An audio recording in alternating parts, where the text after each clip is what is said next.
Good evening mga boys, sinabot na tayo ng gabi. Pagpadiskarga, ang gagaling talaga ng mga ibang lahi na to magpatama. Time check 8:38 ng gabi. Wala tayong magagawa, talagang gusto nilang malaki yung overtime nila. Sana all. Kaya mga boys, first unload, i-erect pa yan, diretso erect pa yan. Kaya natapos kami dyan, mga alas 10 na ata ng gabi.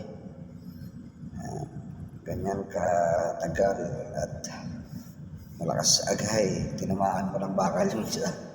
Ayun, patalikod-talikod kami.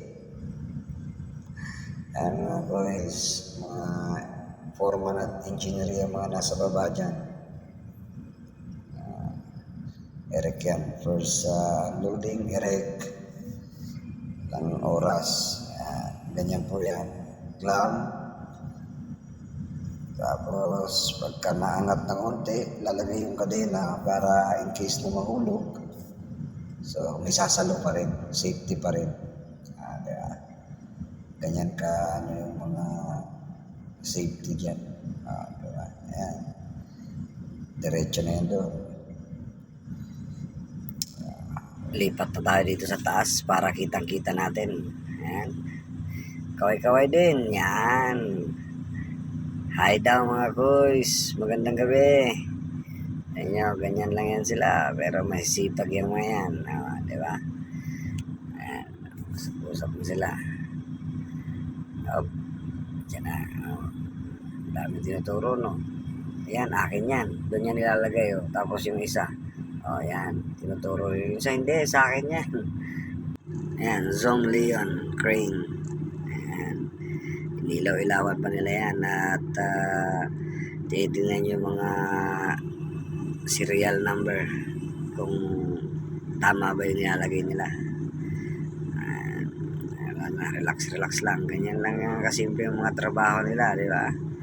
Paupo-upo. Usap. Nahintayin bumalik yung crane para madiskarga ulit. Diba? Kwentuhan pa, mas mahaba pa yung kwentuhan. Ayan, ganyan kataas yung crane natin dyan. Diretso erect yung mga dalawang erect yata yan tatlo. Tapos puro unloading na. Ayan, wala lang, kwentuhan, relax lang. Ayan, ispatan na. Ayan, pangalawang unload na. Pangalawang hollow core na yan. So, time check tayo dyan. Mga na yan. 9:01 ng gabi. Medyo matagal lang talaga. At syempre, ni-erect pa, tinitingnan pa nila senyas pa.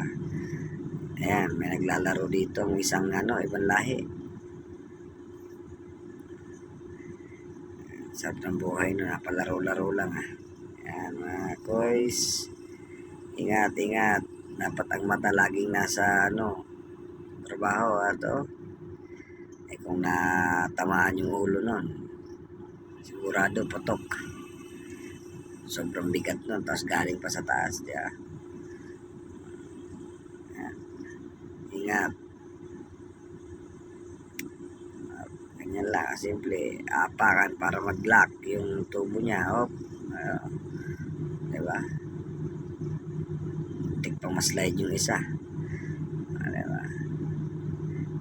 Ngayon, wala nang kade-kadena yan. Kasi maliit lang naman Kayang-kaya yan clamp.